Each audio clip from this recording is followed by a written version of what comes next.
Well,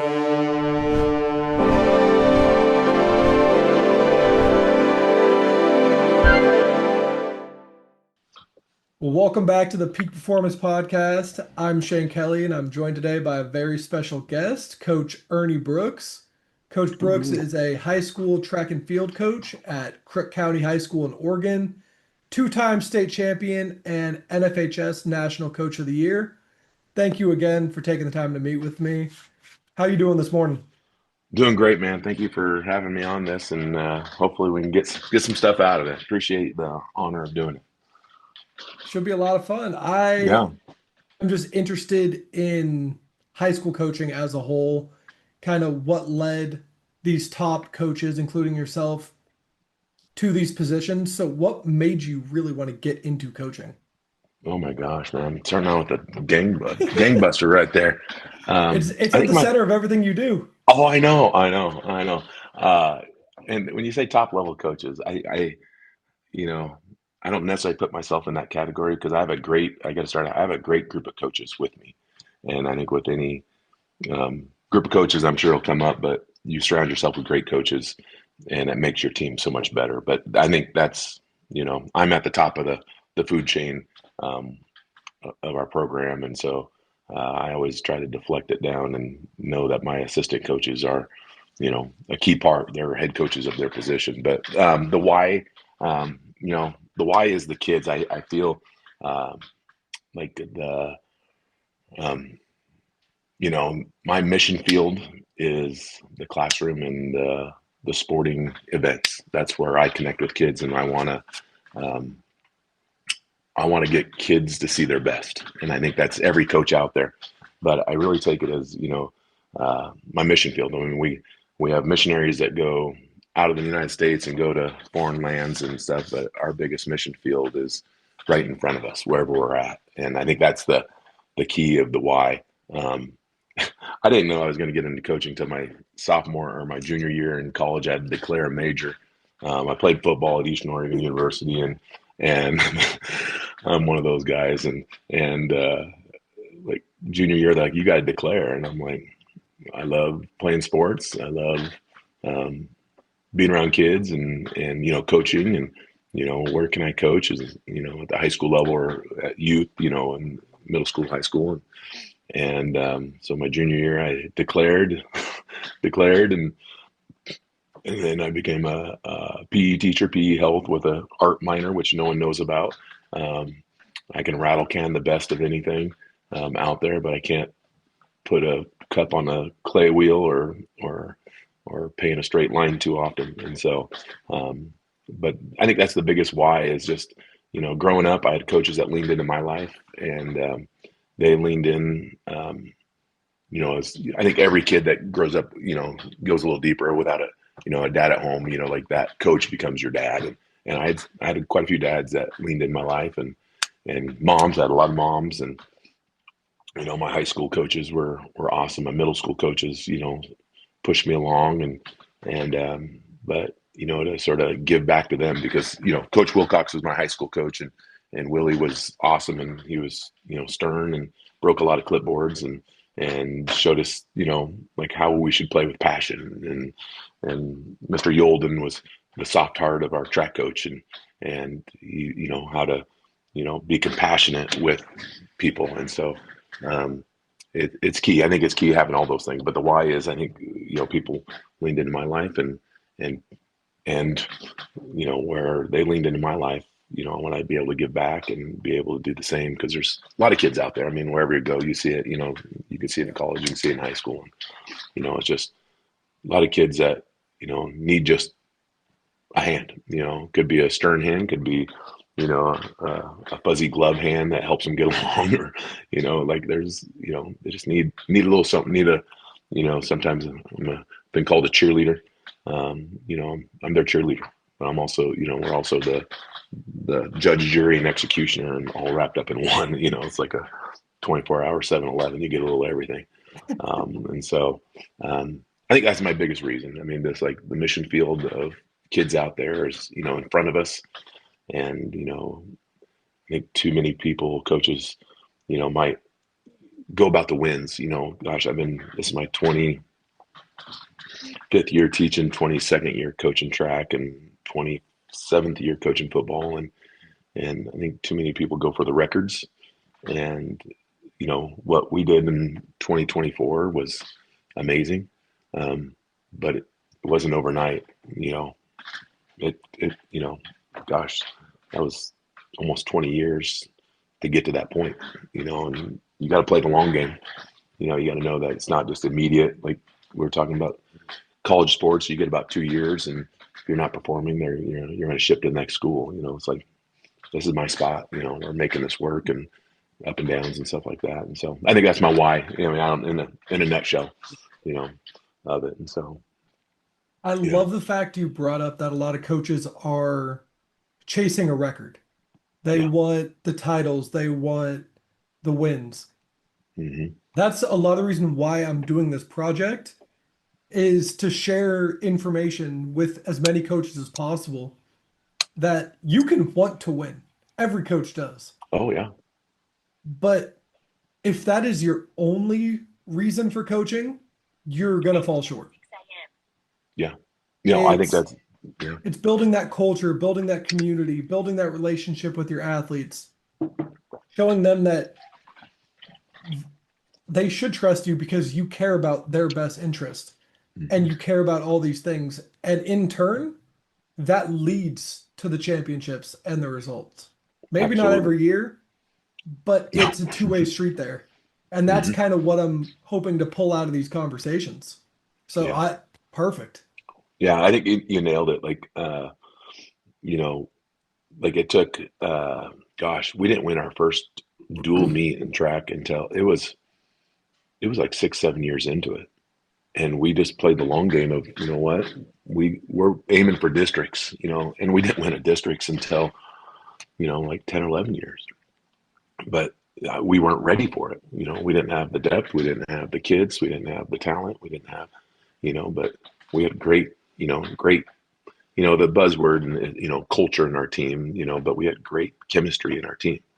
And coaches see that, and they'd always ask. So Dave Turnbull is a guy that you probably need to. I'm going to shout out that Dave Turnbull is over in Summit Bend. Okay. Um, he's dynamite. They've won. He has the kids, he has the population, he has the thing, and he has the coaches to do it, and the culture, and the love for it. They've won 10, 11 girls straight state titles, something like that. I mean, like we're in their league. We're in their league now. So Yeah. we bounce between 4A, 5A, and we've been 4A, and now this year we're going back to 5A, which is in the Bend bigger schools. Like every school is double the size that we are. We got about, I don't know, 650 kids in our school, and we get 135 last year out for track. So 1 out of 6, 1 out of, come out for our, in the spring. And but they'll have they have like 1,500 kids, but they'll have 250 kids out for track. More milk, more cream rise to the top. But it just takes forever. You got to play the long game. But talking about the records, like I go back to 2024 when we set the state scoring record. Like we had no clue what we had, and at the end of day one of the state, we're like, we're gonna win this thing. We've won it. Like we got a kid in every event except for the 400 and discus and the guys. Like that, like you That's don't see awesome. that. Oh, it was amazing, but we didn't know, like because we're not worried about it. I think you get so worried about coaches get so worried about playing the win and stuff, but we strategize like the win districts and stuff like that. We're like, okay, we got to move people, but man, it was an awesome feeling. But yeah, I think too many coaches do look at the records and sacrifice relationships and and kids. I mean, I think kids get strung up and pulled between because a coach is maybe putting them in the wrong event or putting them in too many events, and they can't perform. I'm just talking on the track side of it and stuff. And so, It, as long as the coaches recognize that their number one responsibility is their athletes, I think they're already in a great spot. mhm. Yep. If That's a they're win focused right on there. external stuff, because you can't control if you win or lose. You really can't. But No, you you can can't. control your relationship with the kids, how you treat them, how you interact with them on a day-to-day basis. Because as you brought up earlier, some of those kids are seeing you more than they're seeing their family members. Yeah. So I you need see to them be more that than my positive wife. role model. Yeah. Yeah. It's it's really impactful throughout those 4 years, and that's why I chose to specifically look at high school rather than college, rather than another level. Yeah. I think you're nailing it. I mean, a high school level is where it's at, and I get the best of both worlds. So I teach middle school PE, Okay, and so I see these kids for 3 more years, and so I don't get them in track until high school, and I don't coach middle school sports. I coach girls sixth grade intramural basketball in the winter, that's awesome. and that's awesome. But that we're also I run the Spurs, our traveling um, girls basketball program too. So it's like a connection, connecting our coaches, connecting our kids. But I get to see kids for 7 years. And they always ask me, like, why don't you coach middle school? Because then I get to see you for 1 year in football because each year different coaches move up with, you don't get the same group. And I want you for 4 years. And I want you 4 years with almost a developed brain, but I know they don't have a developed brain until they're about 26. And so, um, but I mean, really, like the key is, we get them in high school, we get them in middle school. And, that's what helps us big time. That's awesome. Yeah. Well, earlier you brought up culture, and I know it is Hmm. a huge buzzword within sports. Oh, Hmm. we're It creating is. this culture, but how would you describe the culture around your team? What is the Oh boy. atmosphere like? What are the relationships like? Yeah. I think, I wish I could, let me, let me see if I can pull this up. We had and I think I can pull it up because I got it right here. There it is. So we had 1 year so we do what's called a PR shirt. It's a shirt every kid in the program gets when they PR. So we do not worry about, like every kid on our team is the same. I mean, so last year we had a kid that ran a 10.74 190 in the jab. Won the jab, was, third in the 100 or third in the 100, third in the 200, anchored a 4x4 that came from behind to take second, school record. Um, Dropped a 46 400, like dynamite kid, absolutely loaded. Um, and he didn't get trust treated much differently than one of my sort of bottom throwers. Like, there's in the sense of you put in the time, we have time for you. And I'm bottom performing throwers, not like, like we try to treat the kids the same. Like there's stars on your team. Like everyone has these superstars that, they're really gifted and athletic but we want good humans, like you gotta act right. Don't act weird. Um, like behave and be a good human. What comes out of your mouth. We always, I have a packet we give to every kid just about our program and expectations and laying out what we do. It's a PowerPoint. Um, and going through there, every kid gets treated the same. But so that's PR shirt that we give every kid. So when they PR in a meet, they get a star and they can iron it on their shirt. And if they earn a point, they get a star and they can iron on their shirt. So you can sort of see like a badge of honor of PRs and points, and the kids that are gifted and can score points. You know what? Their right sleeve, or no, their left sleeve is more full than the PR kid that maybe PR every meet, but he's throwing 27 feet, in the shot put, which doesn't make varsity, but he has, the sort of that same going. But on the back of the shirt, so every year we have a different theme. And I put it out 1 year, and I have it out in front of me. And I send that to the kids. I go, what describes is hashtags were big, like hashtag this, hashtag that. I don't even know if Yeah. hashtags are still big or not, but um, they might be. But I put it out to the kids, and I go, send me what would you describe um, our team? hashtag, like if you had to hashtag it, what would it, and it came back and it told you a lot about your program. And I'm looking at it and there's probably 50 of them, 60 of them that came back, at the top, it's like, so it's, well, I don't know if you can see it, but that's what I mean, like the list of hashtags. But Yeah. what describes our program is, it goes blood, sweat, tears, gains, no pain, no gain, fitness, hoorah, Monday blues, distance running, skirt, yeehaw, SALT team, which is our student athlete leadership team, like our captains, and that has to do a lot with our culture. Um, Together, one team, Cowboys, run, jump, throw, speed suits, all you can eat, spaghetti, um, full steam ahead, Taco Tuesdays, Hawaiian shirt Fridays, 68 Olympic 10K. We had a coach that won the Olympic trials and was our distance coach. Um, uh, Win the day. Number one rule: don't let your teammates down. Building a legacy. 50-second runs. Uh, State champs, district champs again. Locked in. Be better together. Track Town CC. Still hungry. Wing Wednesday, Thirsty Thursday. A lot of it has to do around food. National, and they won to the kids, but National Coach of the Year, Championship Saturday, Hayward Field. Live with integrity, compete with class, build a legacy.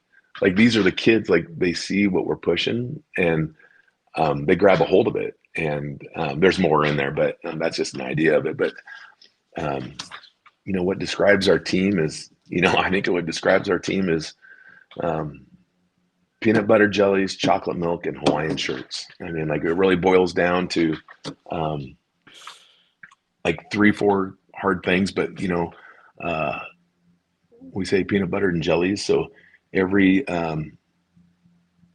Tuesday, so Monday is our hard workouts, and that's chocolate milk. Like at the end of the workout, we tend to have a thing of chocolate milk. Like, hey, when you leave, talk with your teammates, and then grab a chocolate milk and head out. Tuesday is like recovery, and we have awesome student managers, which I'm looking for a great one this year. I graduated one last year, and I still have one left, but they made over, I think we figured out like 600 and some peanut butter and jelly sandwiches last year. And, on your way out, grab the peanut butter jelly. And then Hawaiian shirts. It's sort of two fold on this one. The deep, how it started is Mac McIntosh, coach at Marshfield High School, who down on the coast where Prefontaine uh, went to high school. And we go down there every year for a meet. It's our big meet where we go and we stay overnight at the coast. I mean, it's like a 7-hour drive on a bus, and we go to the beach, and it's like our team bonding time. Like we go and we really try to organize our time and get deep, have fun, compete the next day, and well, his big thing, he was an Islander. I think he was Samoan or you don't get them mixed up between Samoa and Tonga. You do not do that. Islander, and we'd go down there and we would steal everything we could from him in the sense of how he ran his program. He was a military guy, and it ran like cogs, like gears. Like the throwers were here, the sprinters, and I absolutely loved it. I loved it, but we could never duplicate it. We tried, like, all right, we're going to do that. And we could never do it. But we'd go down there and just steal stuff, like take pictures, like, man, we love this, what they're doing. And we'd practice with them on Friday. Well, every Friday, their kids and coaches would be wearing Hawaiian shirts. And we're like, dude, that is awesome. Man, that is awesome. Like just laid back. Fridays are usually before a meet, laid back, that sense of, a family of, the silly thing is like a stupid shirt can bring a group together, matching shirts. We always do it, like, hey, you're from the same family, you're from the same program, and and so that's where we got it from. Um, that was like my first, second year back in the day, and we've done it, but it's kicked on. We've always done it, like coaches and stuff, like let's wear our Hawaiian shirts but it's really kicked off in the last probably 5-6 years with our kids. Fridays, like they're always asking, like we travel on Friday, hey, are we wearing Hawaiian shirts? And I'm like, yep, we're wearing Hawaiians. have your PR shirt underneath, but we're wearing Hawaiians. And, that laid back um, atmosphere going through. But in 2017, um, Mac was diagnosed with cancer. And his last track meet, he won state. Well, we were second at the state meet, and it was a close one. And I go, if there's no other person to lose to, it's Mac, and he died that following September. And I remember when it came out, but sort of remembrance of them, and now we're like, you know what? People ask to go Hawaiian shirts or Mac, um, but the other side of that is Saturdays, and so the first where Hawaiian shirts sort of started, but then Mac really brought it together. Was my first year at Crick County, and my first year head coach and first year, we go to the district meet, and we scored like 13 points at the district meet, like total guys and girls combined. I mean, like we've scored 200 and some points most of the meets that we go to in the last 4 or 5 years. I mean, like it's just we were not very good. We were not like it was just bad news bears. Trying to seniors hated me, because I was trying to do different things, and they were used to the old regime, and it was not good. Well, we get to Saturday of the track meet, and we had one girl in finals. So prelims are Friday, finals are Saturday, and we got some field events that are happening, but basically we got a handful of kids that are competing, like a handful, like 6, 8 kids maybe out of 35 kids. We're just hanging out, waiting for this 300 hurdles to come around, which is at the end of the meet. So it's a long meet. We're up in Hermiston, Oregon, which is hot, like an armpit up there. You get stung by bees because of the arborvitae they live in, and it's just a bad deal. And so me and another coach were like, we're just sitting here all day. We had a tent, and so I'm like, let's go to the dollar store and let's put on a little luau, have a little party, and so we bought Hawaiian shirts, and drinks and Mai Tai, whatever the umbrella drinks and soda, and we just had a good time, and every Saturday since then, our coaching staff, we wear matching Hawaiian shirts for Championship Saturday. We call it Championship Day because guess what? The hay's in the barn. There's, you just got to relax and go. And I think it really, excuse me, connected with our kids and just, our coaching staff coming together, and you know what? We put in the time. Like, it's a party now. Like, it's not stressful. We don't want it stressed out on our kids. They have enough stress. But the Hawaiian shirts, yeah, that's what I mean. And we've done it since. We've done it, and we had a game that on the Friday night of districts, we'd have to go find the Hawaiian shirts at like Weimar or Walmart or something like that, and try to find matching Hawaiian shirts for. I'm a 2X, 3X, and I got a coach that's like a 4X, and then a smalls, and all had to be matching. And sometimes it was a challenge to do that, to find Hawaiian shirts. And we haven't partied like that, like the umbrella drink sense, but it's been pretty fun to just that. I think that's, sort of what describes us the most, like we want to work hard. We want to, build relationships with our kids. And the guy that hired me at the middle school, Rocky Minor, his big thing was build relationships. If you can build a relationship with a kid, then when it comes time to stretch them, like, we want you to dig down and go after, and you got a teammate, you got coaches that believe in you, and then they're going to do that, for you. And so, yeah, I mean, sort of, and that, I think that's what we try to do. And we have enough coaches that not every coach connects with every kid. Like, there's some kids I don't connect with. Like, they're nails on a chalkboard, but I have a coach that they can connect with. And so finding that coach for them. And so, I mean, in a nutshell, that's what it sort of boils down. There's more to it, but it's just like, that's what it really boils down to, is those three things. There's a couple things you mentioned there that Yeah. I just absolutely love. So with track being so individual with a lot of the Yes. events, something as simple as the shirt that unifies them all is such a good way to bring a team culture that this is what we do. It's not Hmm. I run the 100 and that's it. It's Yeah, I'm a part of a team and that is my role. I think yeah, that's brilliant.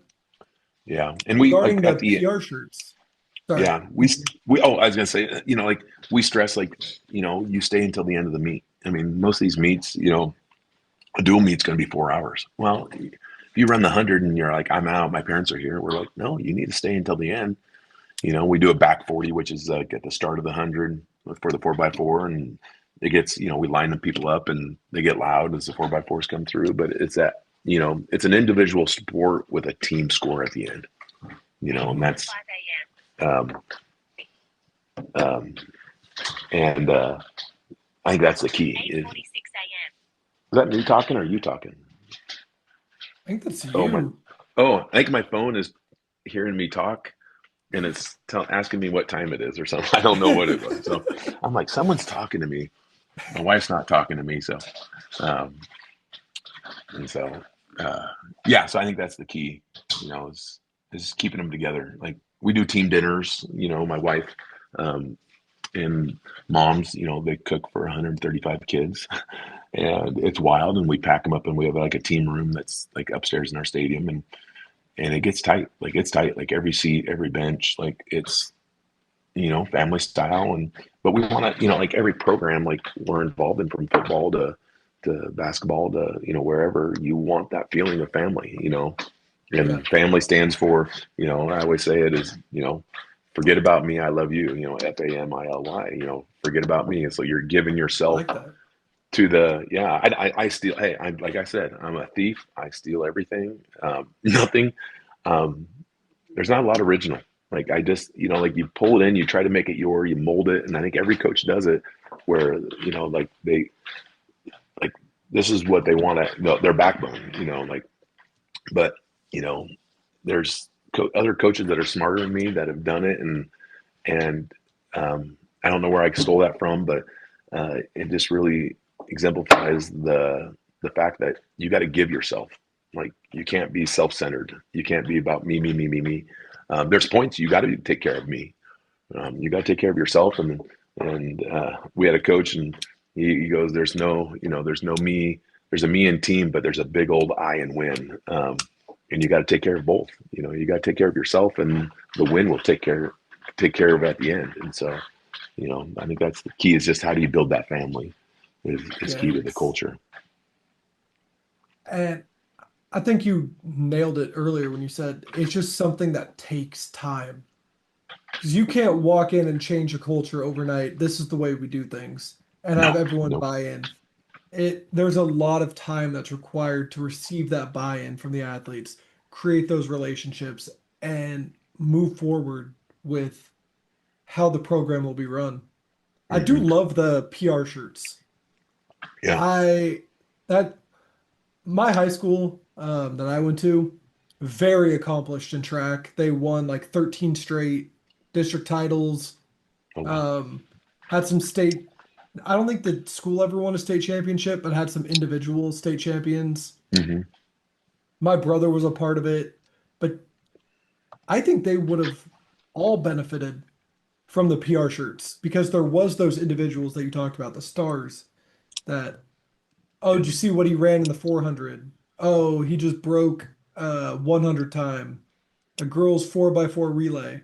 And those ones were the ones being talked about, but But the throwers were weaker than the runners at my school. And I yeah. think the throwers would have appreciated, hey, I just broke my PR. Maybe didn't Hmm. set a record. Maybe it didn't even, maybe I still got last place at the meet, But I but PR'd. that's still an accomplishment. It's a major Hmm. one that you should celebrate. And I love that because Yeah. every single athlete on your team can shoot for that. And all they Yeah. can do is shoot for that PR. If They're they get best. it, they get to celebrate. Yep. Yeah. We have the so doing that, like it just equals everything. Like, your top kids, they get the recognition, they get the picture in the paper. Um, we had a great reporter who died 2 years ago, but and he was here the whole like 20 years with me, and he was a track guy, and Lon Austin is his name, and he would put pictures of kids who weren't the stars in the paper. And I absolutely loved it. I absolutely like he would put, like there's a lot of opportunities for pitchers and stuff. And he'd always get, Yeah. your big studs and, like, them doing well and stuff. But he would always put, a picture of a JV thrower or, a girl that's coming in sixth in her heat, like kind of, like you're just like, yeah, that's what it's about. But on the PR shirts, every year we have a theme on the back. We are a one team, one goal, one track mind. That's like the heartbeat of our team. That's the mantra, like the backbone of what we do. That doesn't change. But every year, we come up with a theme, and it's fun coming up with it. One year we had PR before points in it, but it was PR before PTS. And like it was just a strip of letters, and people are like, they couldn't figure it out. Like they'd look at this thing and they'd be like, their faces were always funny looking at it, and but this year, our motto on the back of our shirt is PR Hunter, like, so it's like, like this is our theme of what we're doing, and and those shirts they're nice, and we have a PR like 2 years ago, we had this big PR chain that has our logo on it, and if you PR'd at the end of the meet, we'd set up we'd say, hey, we have 1 minute if you PR to get over here, and we just take pictures and then we make a reel and just post it on social media. And we're looking for, I don't know, something new this year. Like, have you seen those big hats?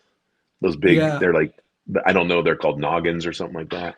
I'm thinking about NFL getting players wear them. The ones you talk that are yeah, like comedically large. Yep. yes, yeah. And I'm like, you know what? Maybe that's this year.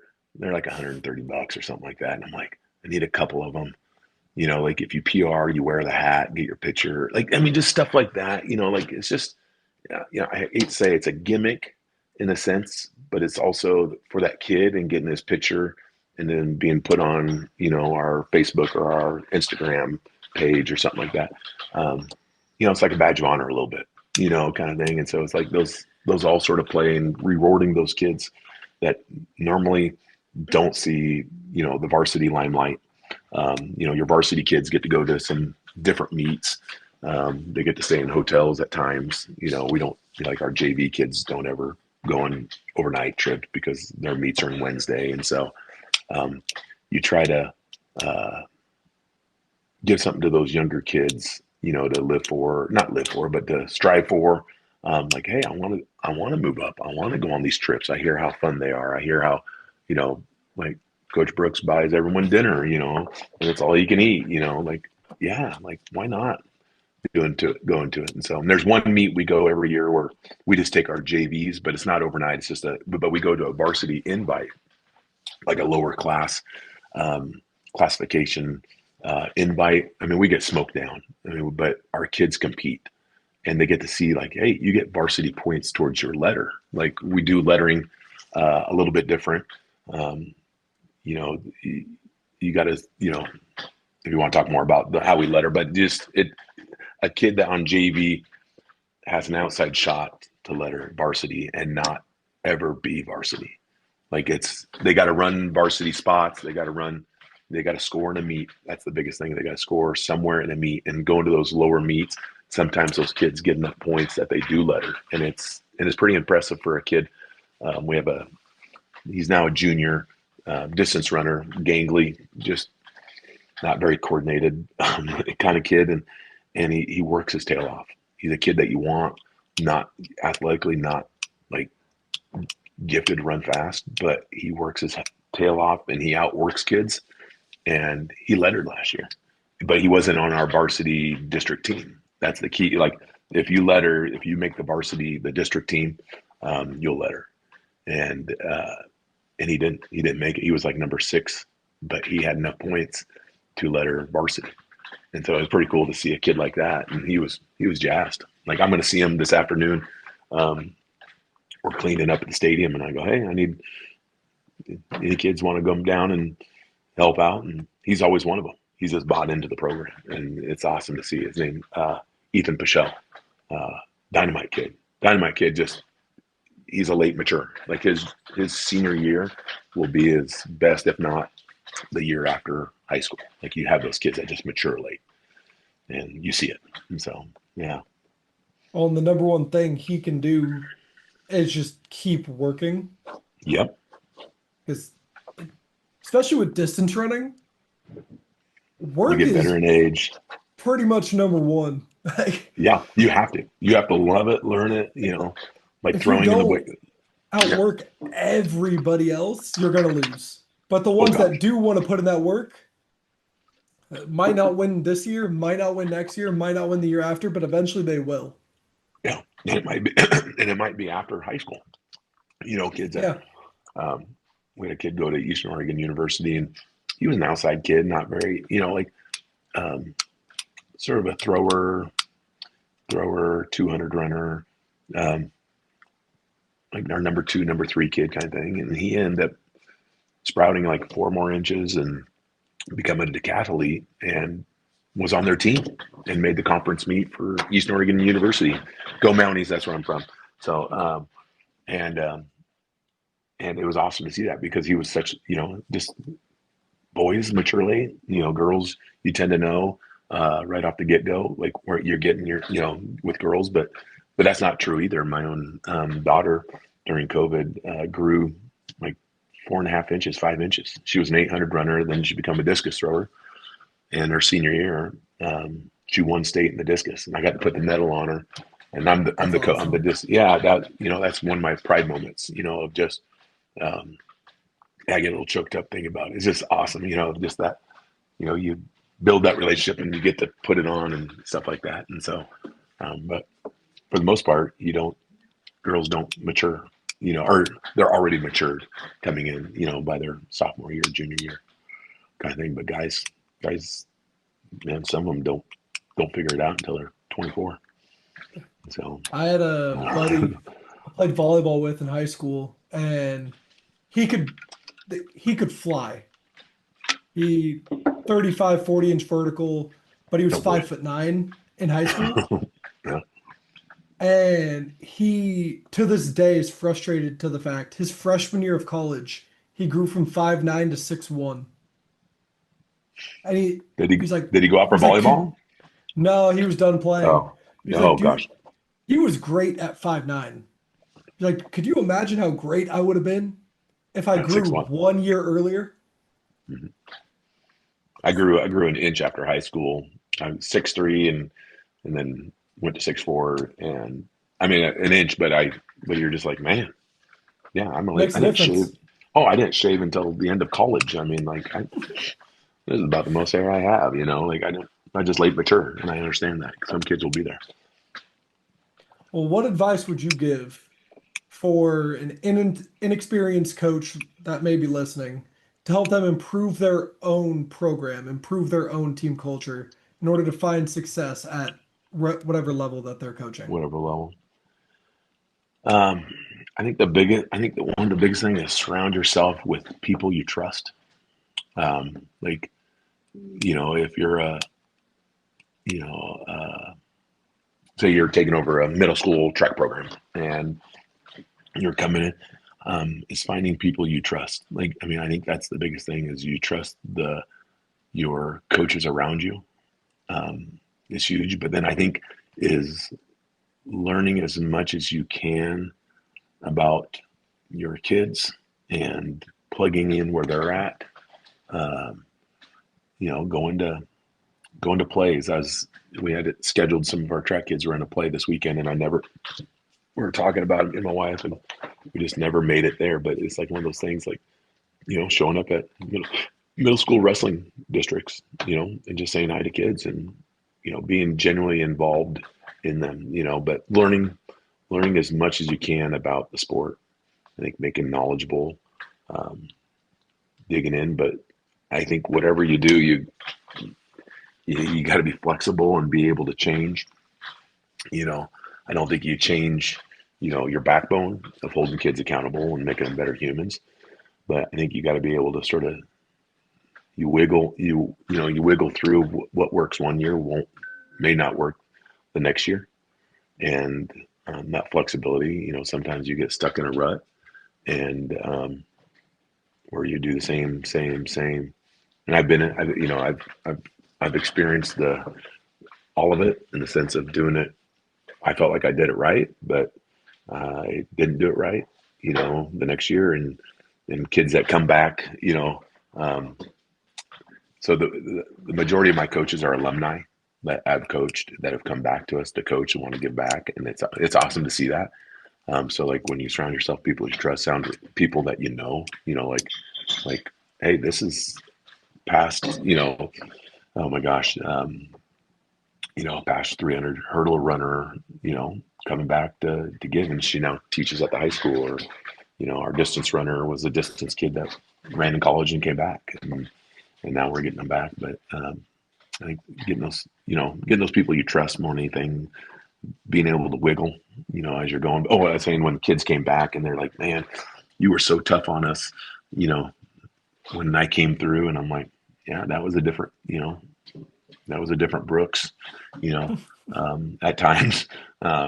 My first years, I was pretty like dropping hammers and this is the way. And I still do it, but I just, my delivery is different, how I deliver stuff to people. And so, um, I think that's, being flexible and being whoever you are, be it, like either they're going to love you or hate you. And there's always people that love you and there's always people that hate you. And, you know, it's nice to hear the input of the ones that love you and not much of the ones that don't like you. But there is, there's always, Yeah, there's value I, gained from both sides. yeah, yeah. And I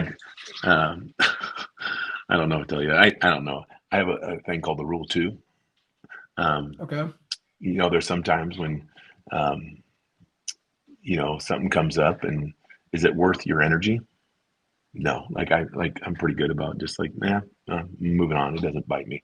And, the rule two, it means I don't give two craps about it. I'm moving on. And, I think you got to sort of sometimes have that, like, little petty stuff or something like that, nip it in the bud. And then if not, move on, like some coaches get hung up on some really small keys, really small things, which is good. You want to hold the kids accountable, but they're also like, picking your battles, you know, Yeah. but you want to hold the line, like, you know, like these lines, like non-negotiables, like be at practice, like treat each other like humans, like what comes out of your mouth is a reflection of your heart. And if your heart's not right, then maybe track's not for you, and having that, like with any kid going, maybe it's not for you. You're our best kid, but maybe this is not for you. And just being content with it, being content to go, we're going to cut lace. We love you no matter what. We love you.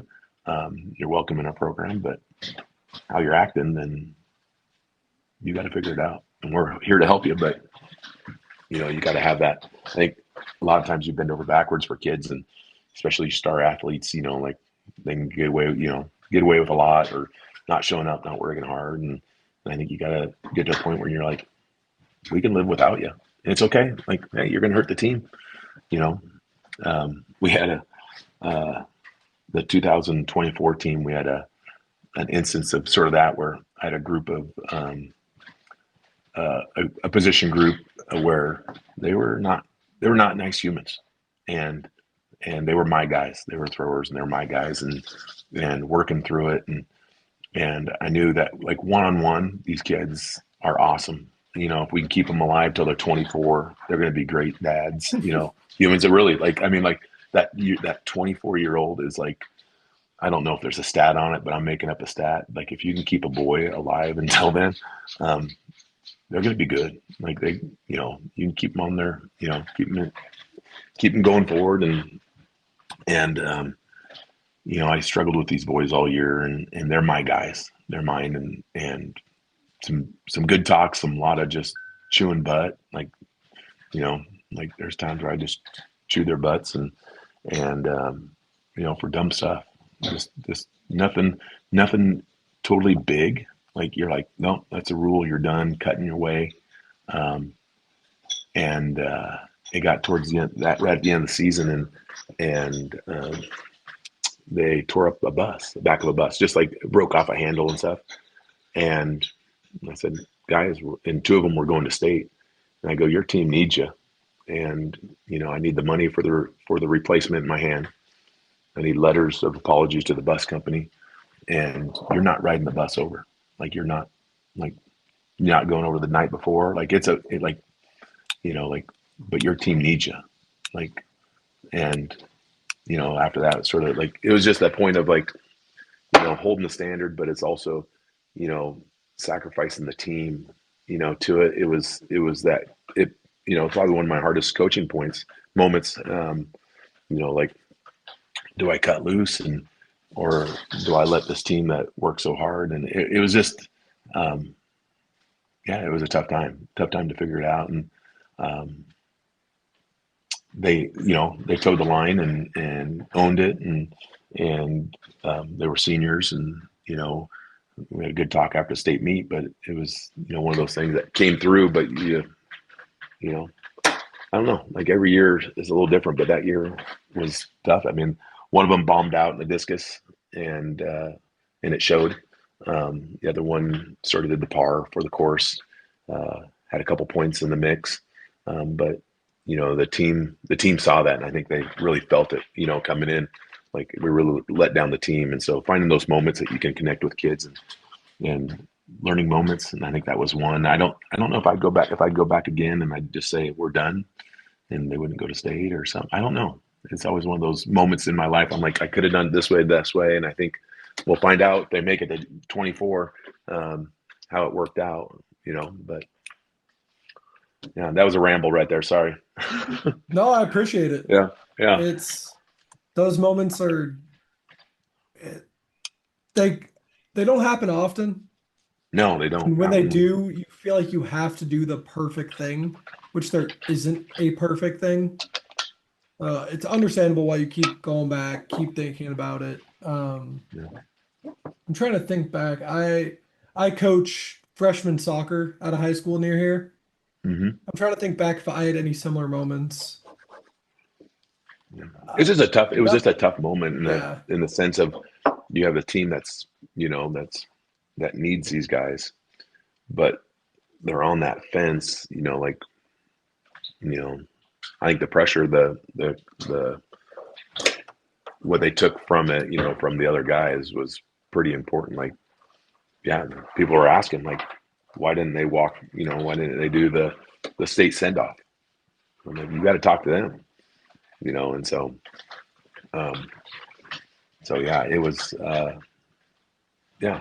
I always look back on it and like it's my, I guess talking to coaches, like young coaches coming up, and like, you do what you think is right in your heart, and yeah. you don't want to second guess yourself, but I second guess myself a lot on that. Um, did it win or lose the state title that year? No. Could we have cut ties? Yes. But, it would have been good. I don't know. Like those going through. So yeah, I don't know. It's always one of those things. Looking back, as even now, like I don't know what I would have done 15 years ago. I mean, I don't know. Yeah. So hopefully someone gets a little out of there. Like, hey, you just gotta feel what's right in your heart. And I talked with a lot of people and other coaches, and we come to consensus as a coaching staff too on it. Like, yeah, this is what's going to happen, and our entire coaching staff was on board with it. And so I think that's key too. Is you know um, that whatever you do, your coaching staff is on board because you're a team. I mean, like you got a couple teams. You got your coaching staff, you got your team, then you got your thrower group, you got all your little group, but your coaching staff, you don't want to have division in your coaching staff. Yeah. I've done that before where, you go through and you got a coach that's, doesn't agree with you. And okay, well, if you don't agree, it's okay to disagree. I mean, I'm all good for talking things out and figuring out, but if you don't totally agree with what we're running, then time to move on, kind of thing. And so, Well, thank you again. yeah, I've learned a lot from this podcast. I'm gonna sit, think about a lot of the stuff we talked about, and I'm I have a feeling there's gonna be a lot of overlying themes between what you have to say and the coaches I'll talk to in the future. I'm excited to tie those key themes together. yeah, yeah, please do. And hey, Dave Turnbull, uh, Summit High School, Bend, Oregon. Um, he's one. I mean, like there's a handful of guys like that. Um, oh my gosh. I think of throw coaches because they're the ones I want to talk to. Like going through. But he's one that I think would be dynamite for what you're doing. And I can kick you his number, um, email it to you. Uh, he's, he was national coach of the year, I think maybe twice. Um, I mean, so last year, or 2 years ago when we won our first state title. So in 2020 was our first boys state title in school history. Um, and he won it the same year. I mean, he's been winning it for years and years, and they're giving out the awards, and I got my award, and I look over at Dave, and I'm like, get over here, and we got a picture together holding our trophies, and it's just full circle because they've helped us out a ton, and I lean on him and ask him. I mean, he's one that I ask questions and like, what do you do? Like, what do you do on this? And that situation in 2024 was, he's like, well, you could do this. I mean, he's sort of in the same boat, cut him or, you know, there's things that they need to do to go. And so yeah, he's I would one that love would that. be awesome for you. Yeah. I'll kick you I Dave's. just I just wrote down his name and slight Yeah. information down. But yeah, Okay. I'd love to. I'd love to have that Yeah. connection. Yeah. Thank you again. I You're really welcome. appreciate you taking the time to meet with me this morning, and I can't wait to share with you the finished product. Please do, man. And yeah, it's enjoyable talk, man. I can talk no tomorrow. So I appreciate your time. And if you have any questions, just give me a holler. Or if you want me to send you anything, like our little packet thing, down your way or something like that, we can do that. And so just let me know what you need. All right, I'll stay in touch. Thank you Awesome. again. Thank you, Shane. Have a great day. You as All well. right. Bye. Go Cowboys.